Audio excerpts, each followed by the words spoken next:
Bienvenue sur le plateau du premier forum agriculture innovation co-organisé par la Tribune et le Conseil régional de Nouvelle-Aquitaine. Nous sommes aujourd'hui à l'hôtel de région et nous recevons Philippe Boyer.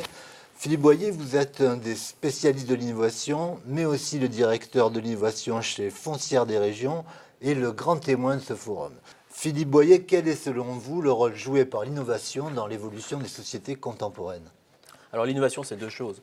C'est que quand on regarde le fil de l'histoire, que l'on part de la Renaissance jusqu'à notre XXIe siècle, l'innovation, c'est à la fois le condensé d'un certain nombre de progrès, et en particulier scientifiques, qui à un moment s'agrègent et accélèrent le mouvement.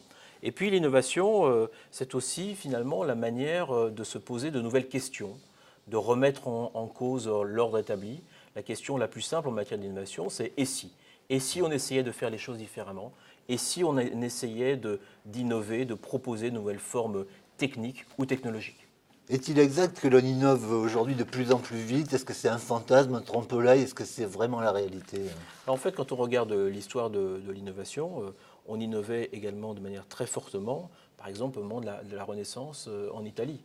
La Renaissance en Italie, c'était le moment où un certain nombre de techniques ont émergé en matière de construction, en matière de finance, et le rythme d'innovation à la Renaissance était sans doute aussi rapide que celui que nous vivons aujourd'hui avec les nouvelles technologies. Mais c'est vrai que les nouvelles technologies, de par leur pouvoir de toucher tout de suite des millions de gens, c'est vrai que les nouvelles technologies, avec leur capacité à remettre en cause extrêmement rapidement les modèles, font que l'innovation accélère fortement la cadence.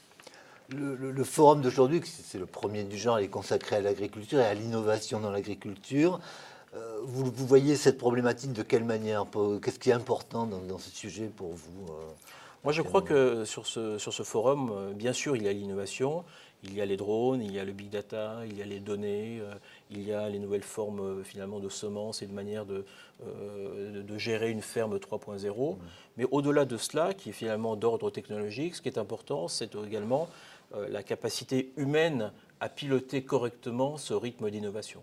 Autrement dit, la technique pour la technique, la technologie pour la technologie ne sert strictement à rien si les agriculteurs, si les éleveurs ne peuvent pas utiliser ces nouvelles technologies de manière à améliorer leur quotidien et améliorer la manière dont ils gèrent leurs exploitations.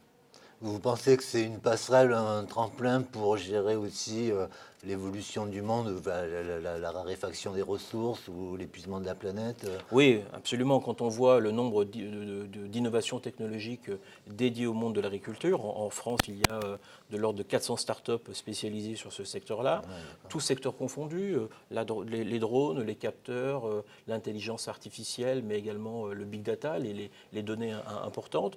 On voit bien que les débouchés sont extrêmement réels. Et je crois que l'agriculture est un des seuls secteurs, si ce n'est peut-être le seul secteur, à pouvoir agréger autant d'innovations sur des secteurs extrêmement variés qui vont de la biologie jusqu'à la finance en passant par la fertilité des terres sur un seul et même domaine.